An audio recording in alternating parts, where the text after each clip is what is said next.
first off, welcome to the Tri-County Sustainability Shade Tree meeting. I'm Bobby Hastings with the Tri-County Sustainability Shade Tree Group. Tri-County is the hub for 100 towns in Gloucester, Burlington, and Camden County. And we have a special guest here tonight, Tim Ifill. And Tim's going to talk to us about invasive and native species. So, Tim, why don't you tell us something about yourself? Sure. Well, thanks so much for having me. I'm a Collingswood resident. Lived in Collingswood for about 10 years now. I'm about to hit my 10-year mark.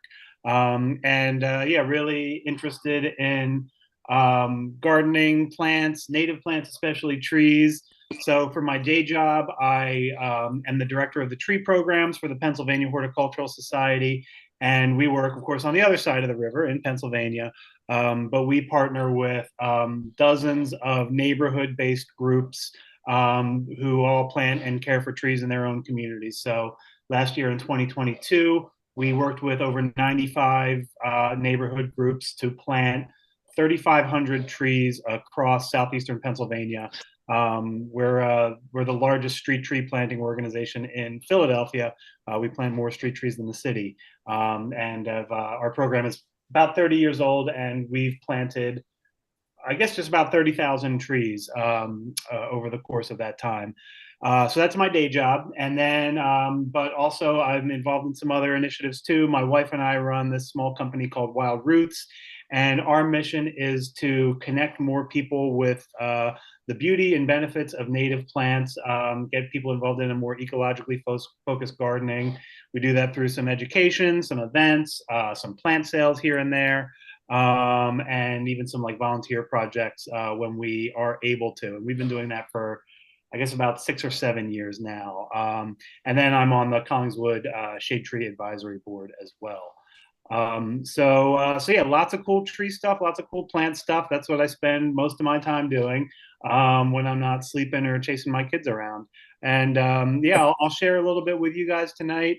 I think a lot of it, if you're involved in sustainability and community forestry, especially, I don't think anything's going to be crazy new for you, but hopefully it'll be something you can get some insights from and can share with other folks in your community. So let me share my screen here. I did do a little presentation. Get that up. Okay, and slideshow. What? All right, you guys seeing that okay? It's coming through? Yep. We are seeing it, yeah. So let me make sure I get my notes out here. So again, I spend a lot of my time working with different community members, especially when it comes to trees and plants. And I'm probably preaching to the choir here. We're all probably here because we love trees for their own sake, and that's great. I know I do. But I think the reason it behooves communities to invest in planting and caring for trees is because they do have so many health and well-being benefits. They're beautiful, yes. People love them, yes. But they also make our communities better places to live. And I think it's really important for people to stop thinking of trees as just nice amenities to have and start thinking about them as essential infrastructure. And we know that's true. There's reams and reams of studies about that. I think this is not a group I really need to make this case to. And I would say I'm not even exaggerating when I talk about trees as a life-saving measure in life and death. We know that there are studies showing that when you live around trees, there's lower levels of all-cause mortality. That's even when you account for and control for a lot of different socioeconomic and demographic factors. There was a really cool study that some folks in the Forest Service did a couple of years ago that calculated that if in Philadelphia, where the city has established a target of reaching 30% canopy coverage in citywide, as well as in every neighborhood of the city, at least every residential neighborhood, they calculated that if the city were to achieve that goal of 30% canopy everywhere, that they would prevent over 400 premature deaths every year.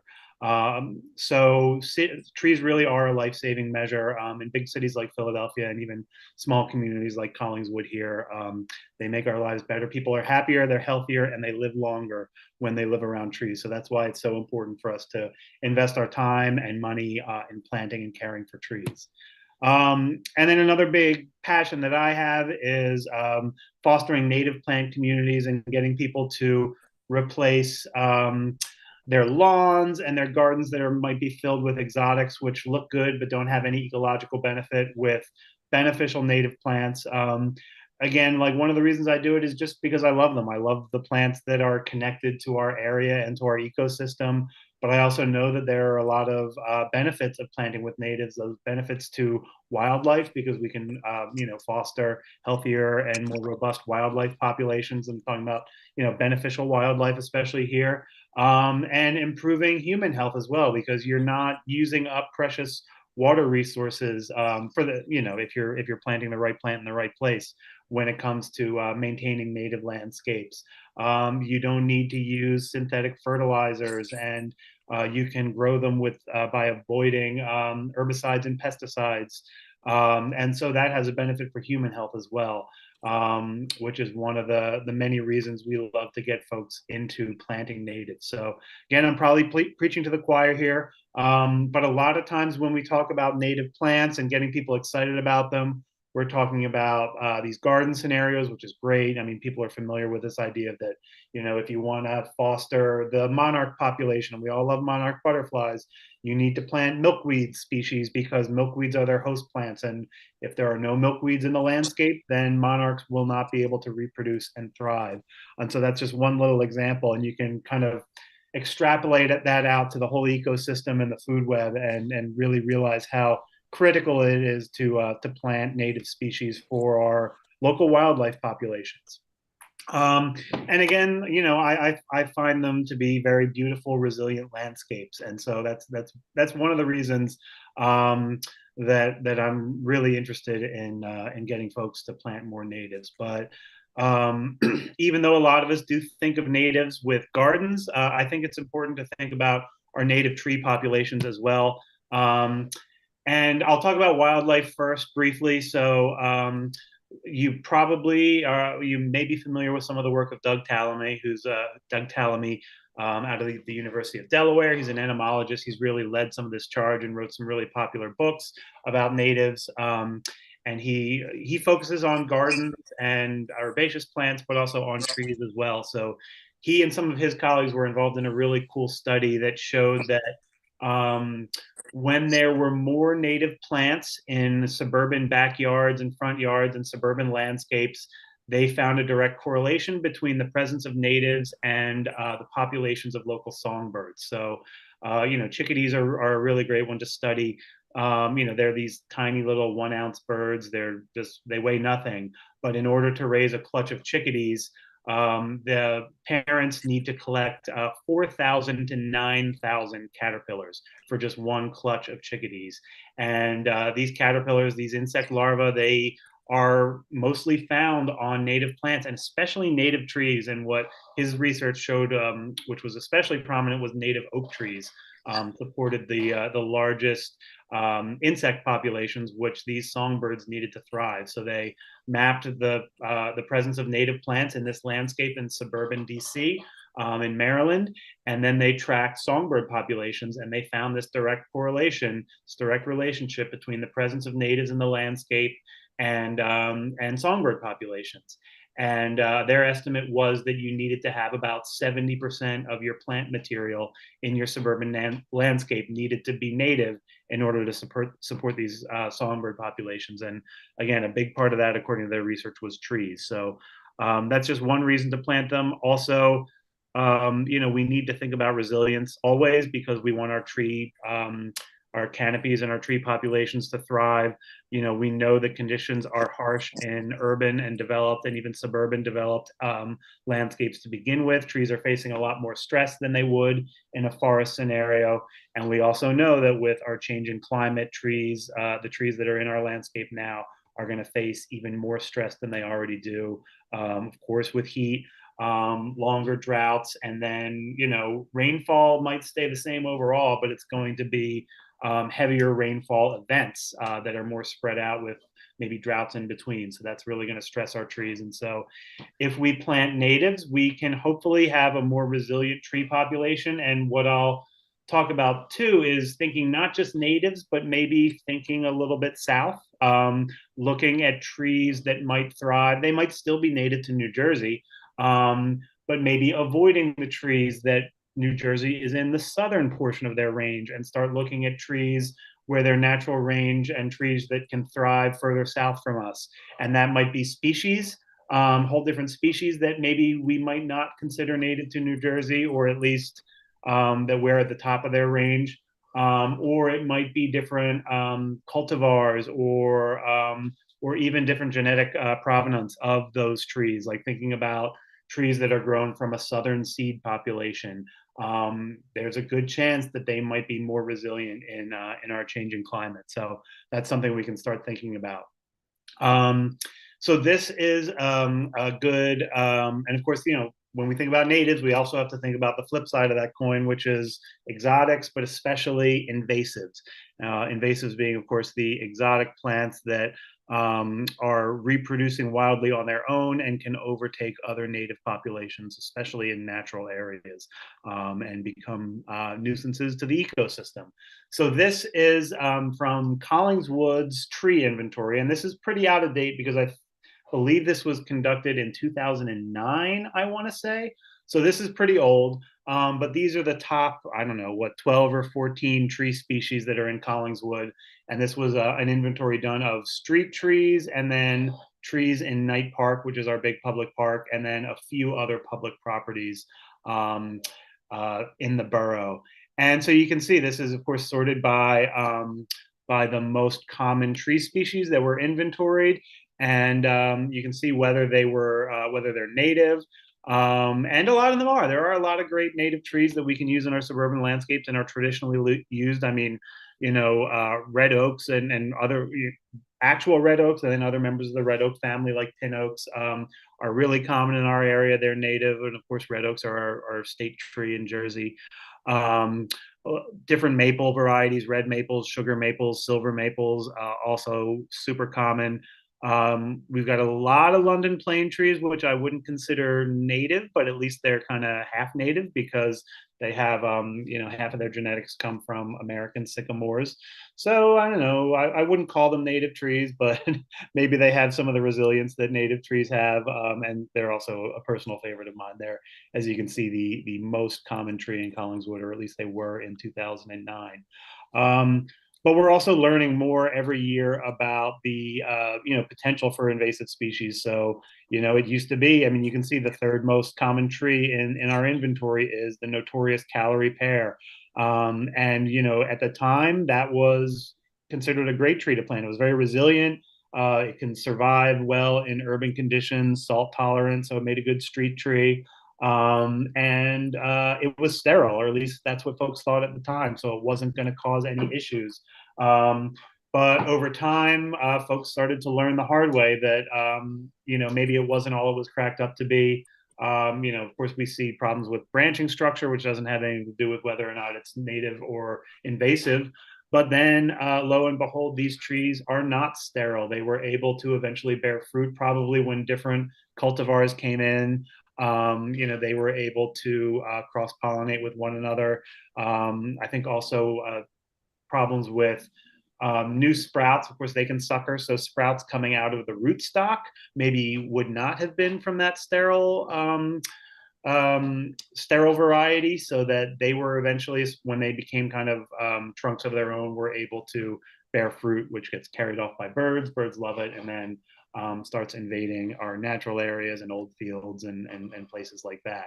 And then go two more trees down the list, and you see Norway maples as well, which, a really fast growing tree, very hardy. So you can see why it was such an attractive tree to plant in urban and suburban areas, and why we planted so many of them for so long. And they're frankly still getting sold and still getting planted. Same with Callery pears. but they make up a very large percentage of our urban forest here in Collingswood, and we're not unique in that. That's, you know, everyone planted them because they were the thing to plant.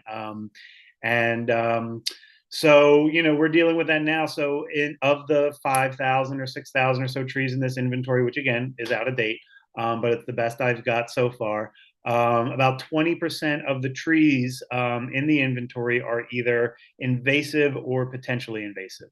But we, on the flip side, we've also, as you can see from this top 14 or so, have a lot of native trees as well. So what can we do from here? You know, we're not going to go around ripping out all the calorie pears, even though we know they have a lot of negative qualities and are invasive. You know, many of them are mature trees, and mature trees have value, and it's, you know, which is not even to say anything about the cost of ripping them out and replacing them, and how many years it would take for them to for new trees to grow to the size that our calorie pears and our Norway maples are.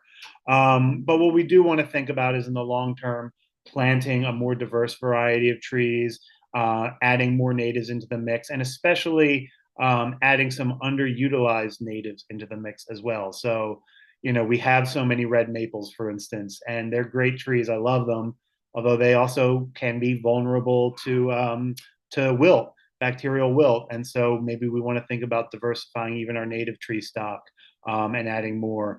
You can see the top few trees on the list. There's hundreds of examples of the top 10 or so, and then the prominence of each species starts dropping precipitously after that. So you can see we're heavily invested in these handful of tree species because, you know, we have a limited planting palette when it comes to street trees. And, you know, especially when it comes to London plane trees, traditionally they were planted in a monoculture, lining the whole block with them, which I do love. It looks great. It's awesome. But you know, you do take some risks with diversity when you plant those monocultures. So let's think about, you know, as those calorie pears and Norway maples start to die out, let's think about replacing them or adding to our urban forest with more native trees, especially underutilized natives, and especially natives that might be more likely, and you know, it's hard to predict, it's hard to model it, but maybe trees that we think will be more likely to thrive in a changing climate. So I'm going to run through a few of my favorite underutilized native trees that I think when like shade tree commissions and shade tree boards or park friends groups are thinking about trees they can plant, you know, maybe some to add to the mix that might not be as popular, but might be very resilient and have a lot of benefits. And I'll also mention that, you know, again, like when it comes to like calorie pears, if you go to Home Depot, for instance, and check out their tree selection, and I would not recommend buying trees from Home Depot, but a lot of individual homeowners do, and other big box stores and even independent garden centers, you can still see calorie pears for sale. I think it was just last year, I know Pennsylvania added calorie pears to their noxious weed list. So it's now illegal to sell them in Pennsylvania. You know, I'm sure that hasn't stopped everybody, but we really need to start thinking about this, and, you know, of course, think about what we're doing on shade tree boards and shade tree commissions, but also thinking about what homeowners in our community are doing. And many of them are just going to, you know, big box stores or garden stores and buying whatever trees available because, hey, it looks nice and the label looks pretty and there's a pretty white flower. So think about how we can educate them too, and you know, potentially even reach out to our legislators and reach out to our state regulators about what can be done with some of these potential invasive and potentially invasive trees. So that being said, I would like to talk about some really underutilized native trees. So let me get this out of the way here. So this one is the shingle oak, which is a tree that I love. I talked about oaks and all of the benefits they have, and we do have a lot of oak trees in many of our South Jersey communities. I know there's a lot of red oaks in Collingswood. I also know that we're losing a lot of them. Some cases it might be to wilt, but in other cases it's just because, you know, I know on my block I look out and I see a lot of empty space that when I moved in was occupied by red oaks, and they just reached the end of their lifespan. And some of them have been replaced, but, you know, we also have overhead utility wires, so we can't necessarily replace them with red oaks, and we're using different species, at least on my side of the block. So So what other oaks can we incorporate more of, especially if we want to be cautious about planting true red oaks? And this is a great one, shingle oak, Quercus imbricaria. So it still is in the red oak family. So it still is susceptible to bacterial scorch and wilt, but it seems to be a little less susceptible than our northern red oaks, which we have so many of. So it's a good one to add into the mix. There's not a lot of these in our urban forests, and there could stand to be more. They're very resilient trees. Again, trees that thrive southward from us as well. I don't know. I've seen a couple different maps. I'm not sure if this one is truly a Jersey native, but you'll see it in the upper South. You'll see it in the lower Midwest as well on native ranges. I've seen at least one map that had it native to Jersey and others that haven't. But definitely, this is a tree that thrives several climate zones to the south of us. So a good one to consider adding to the mix. American hop hornbeam is another tree that I love. It's underutilized. I don't think we have a lot of these in Collingswood, and I don't see a lot of these as street trees in communities around us, but they do make a good street tree, smaller stature. So here you have one planted under utility wires. Nice hardy trees. They're not super showy. They don't, have the like gorgeous spring flowers. At least the super showy spring flowers like a flowering cherry or a crabapple. But they are nice trees, and again, they'll be likely to thrive. They'll do well, and they'll add a little diversity to our landscapes. This is a tree that I love. Musclewood. It's got some other common names as well. Carpinus caroliniana. Oops, I see a typo there. Carpinus carolinana. That is not correct. But I always like the musclewood name for this tree because it really is evocative. This isn't a great picture, but when you see the close-ups of the bark, they look almost like beach bark, except with like rippling muscles like right underneath. They're really cool trees. These are naturally understory trees, so they don't get real big, but they can do well in full sun as well. If you have a shady spot, I love seeing these in shady spots, but they can handle some full sun as a street tree. So another good one to add to the mix that we don't plant a whole lot of. Also good if you need an understory tree in a park. I just really think they're really like sharp looking trees. I'm a big fan of them. And I thought this was a duplicate. So pardon me, a duplicate slide there. Here's another one that I like, another kind of native tree that's more of a southern provenance, swamp chestnut oak, which is it's in the white oak family, not a red oak, so a little bit less susceptible to some of the problems that our red oaks are experiencing. This one also is a tree that you'll see more commonly further south than us. I think we are at the northern portion of its native range, if I'm not mistaken. But if you need a nice high quality large tree, this is a great one to plant that you don't see a lot of around here. As you can guess from the name, swamp chestnut oak, it's an oak. It's a tree that grows in swampy areas or floodplains. And I always like looking for those species that are floodplain species because that means they can often handle compacted soil where their roots are going for long periods of time without oxygen, which tends to be similar characteristics to street trees as well. Compacted soil, roots that are not exposed as much to oxygen as they would be in a wide open park or something like that. So those floodplain species often are great street trees, and this is another example. I don't think we've planted this species a lot in through PHS through our programming, just because I don't think it's generally available from the main nurseries we use, but a really nice tree that we should be thinking more about in our landscapes. Black gum is starting to get a lot more popular. I think this is kind of the I don't know, cool kids underutilized tree. Everybody loves these. They do everything well. They have not traditionally been planted a lot as street trees in our area, but they're starting to get a lot more attention because they just do everything well. They've got, of course, great fall color, as you can see here, great wildlife value. They form these little berries, but they're not, a nuisance that are gonna, people are gonna complain about when they're all over their sidewalk.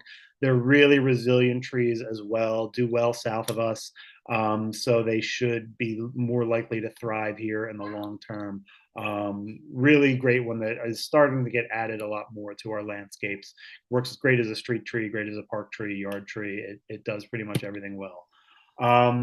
This is another one that, I mean, this is probably a more common tree. Like you will see these a lot, bald cypresses in park plantings and in people's yards.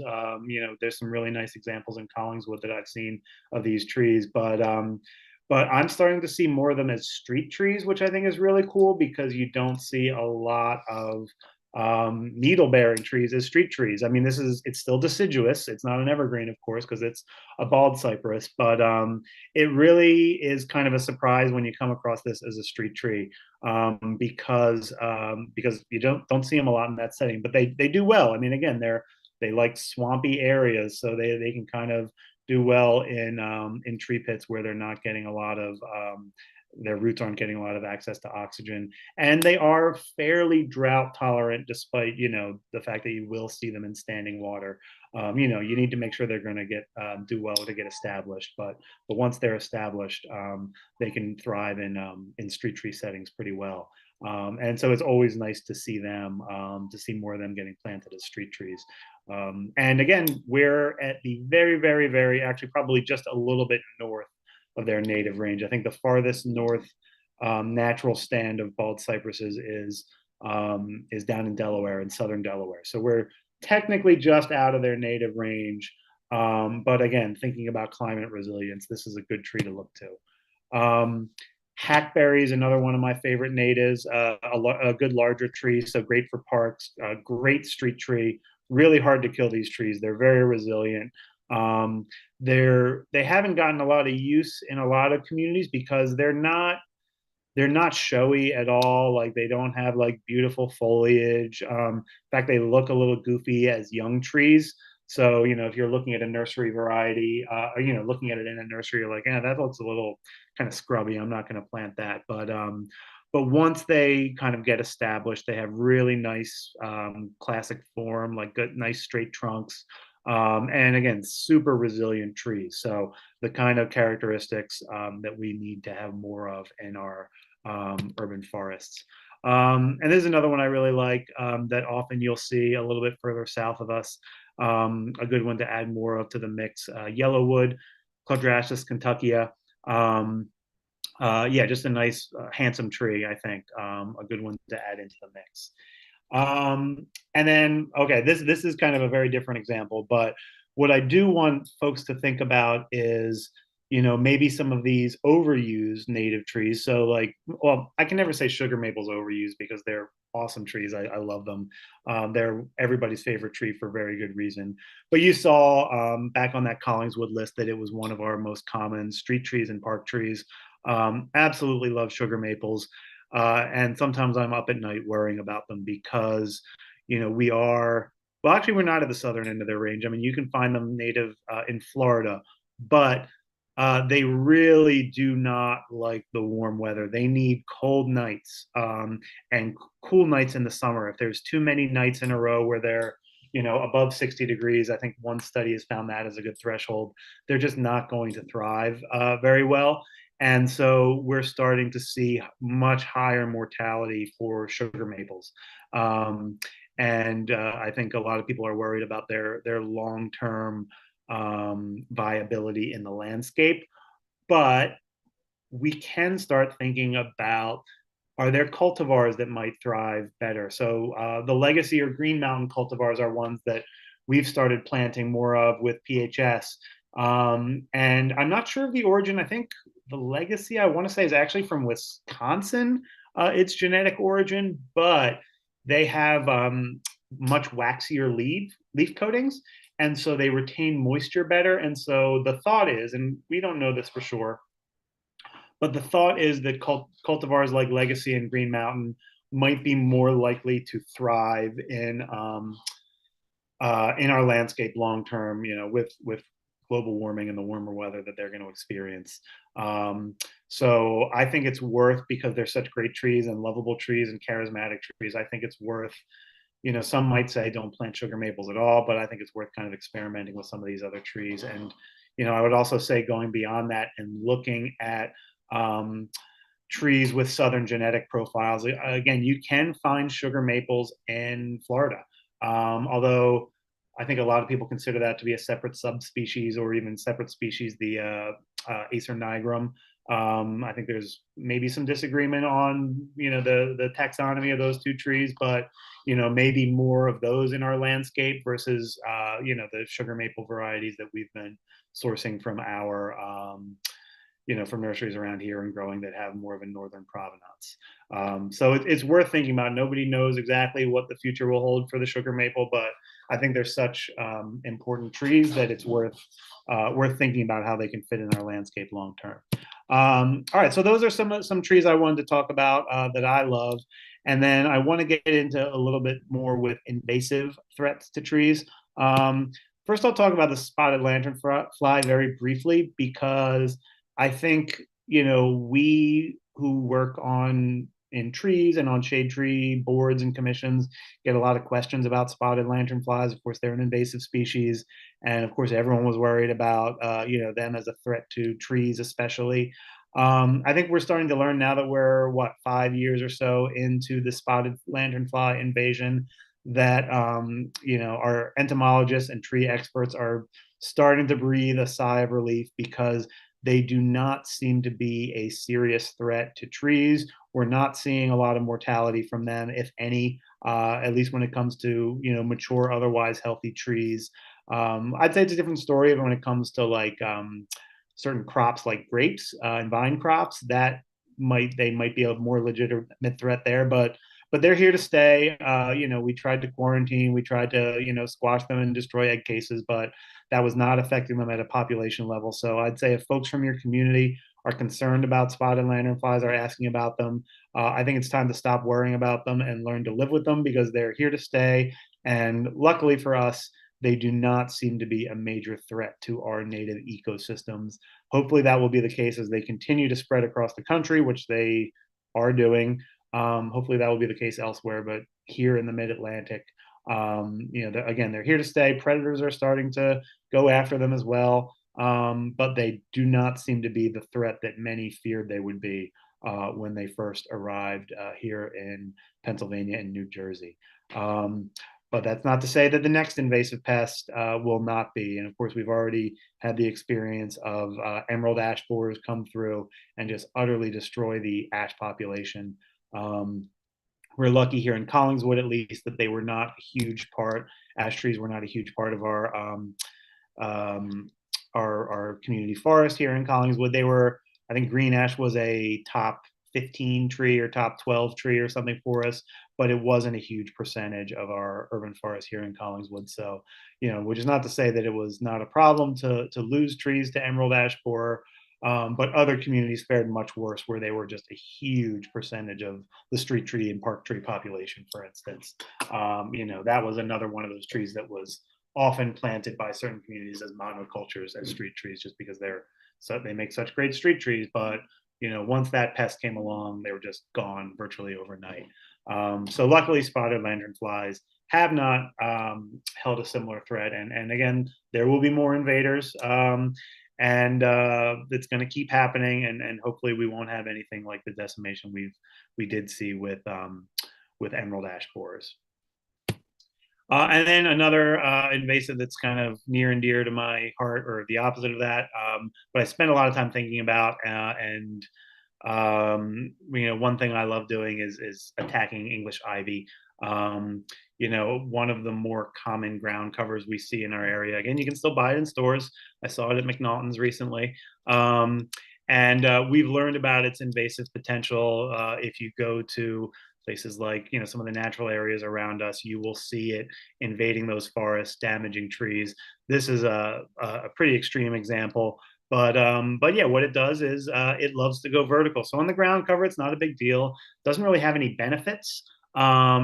As a ground cover, I mean, I guess it's has some anti-erosion properties. That's fine, but it doesn't really have any wildlife or ecological benefits as a ground cover. But it loves going vertical, and that's when it gets to be a problem, because when it goes vertical, not only will it engulf trees like this, but that's when it produces flowers and fruit when it's growing vertically. So it produces a little like berry-like fruit that birds love to eat, but usually only when it's growing vertically. So you'll see it kind of that flowering structure coming off of trees. Birds eat it, fly over the forest, spread the seed, and it starts invading forests.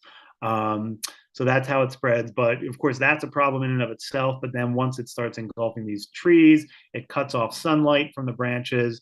It weighs down the branches heavily. I mean, that's a lot of plant matter hanging onto that tree. So if a windstorm or an ice storm, we're lucky this summer, or this winter, knock on wood, we have not had a lot of heavy ice storms or snowstorms. But when that ice or that heavy wet snow comes on a branch or lands on a branch that's already weighed down by all of that plant matter, it might cause premature branch failure, or failure of the whole tree. So it can be a real problem, especially when it comes to our larger trees, our big shade trees.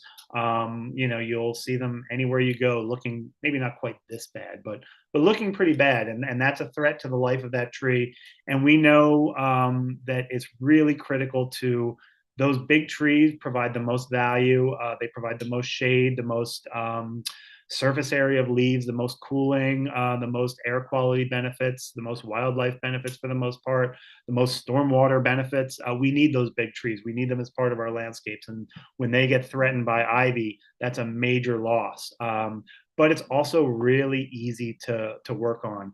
And one thing I'm excited, I think about a lot with ivy is people want to get involved with trees, and people love planting trees, and it's great to use volunteers in tree planting programs. But when you have members of your shade tree board or just community members who want to get involved in caring for trees that are already in the ground, sometimes it's not always easy to find those opportunities. I mean, you can prune young trees if you're a volunteer. You can water trees that need establishment care. You can mulch and weed. But when it comes to the big trees, if people want to be directly involved in protecting and preserving those trees, I mean, you can't have volunteers like pruning a tree like this. You need professionals with the proper equipment and safety and insurance to be doing like tree care on big established shade trees like this, anything other than like mulching. But ivy removal is a really great activity for volunteers. It does not take a lot of skill. You keep both feet on the ground. All you need are some pruners. And it's a pretty simple thing for folks to spend an hour or two in their neighborhood going around and removing ivy from trees. And it's a good way to knock on your neighbor's door and say, hey, I couldn't help but notice there's a tree in your yard that's maybe being damaged by ivy, and could even be a threat or a hazard to fall on your house someday. So why don't you let me take care of it for you, and you can do so in a couple minutes time. So the method I like to use, it's not really worth removing all the ivy from the tree. You won't be able to do it. It's going to risk damaging the tree if you start trying to pull these big vines down, and then you'll have a lot of vines to dispose of anyway. So it's very easy. All you've got to do is cut off all of those vines from their root system. So this woman here, I think this is from Ohio State Extension Service. She did a super thorough job. That's even more than I usually do. But she removed all of the ivy from the lower, what is that, 5 feet or so of the branch. She used pruners and loppers to cut through the thick vines and removed any strand that's connecting that ivy up in the canopy to the ground. It's really simple. It's all you have to do. And then pulling it out as much from the roots as she can from the base of the tree. I don't think she's going to tackle all this ivy on the ground, so she might have to monitor the tree every couple of years to make sure no new vines are climbing up there, unless she's really committed and is going to remove all of it. But that's all you need to do to save the tree. That ivy is going to die pretty quickly without that ground contact. And the one downside, it's going to look pretty, because you're not removing the vines, it might look a little nasty and brown for maybe a year or two. But eventually it'll all kind of fall off on its own, and that tree is going to be much more likely to thrive without the ivy. So if you have folks who are involved in your, volunteer efforts in your community or shade tree commission, and I've been talking about organizing something in Collingswood for a while, and Bobby, I know we were going to do a video demo, but we never got to that. But my wife is also on the green team, and and I think she's going to organize a ivy cleanup either next week or the following week here in Collingswood. But it's a really easy thing to do. It takes 10 minutes to train people how to do it, if not less. And then folks can do it in their own community. I know, like, I have a relatively new neighbor who moved in that I've been meaning to knock on their door, and it's a good excuse to get to know them and introduce myself and say, hey, do you mind if I take a few minutes and help save your tree? Because again, it's so important to preserve those big trees because they're so valuable. And even if you do lose them, even if you do the right thing and plant immediately, it'll take decades to get back that value. And if we can preserve the tree and keep it alive a few years longer, a few decades longer, then our communities will continue to benefit from it. So that's my spiel. Let me get out of here. Hopefully I didn't take too long. And yeah, if you have any questions or if there's any trees that you love that you want to see more of in your community, I'd love to hear them as well. Tim, I want to start off with saying that was brilliant. You did an excellent job. I know you're wishy-washy on it, and we talked about it, but that was just phenomenal. A great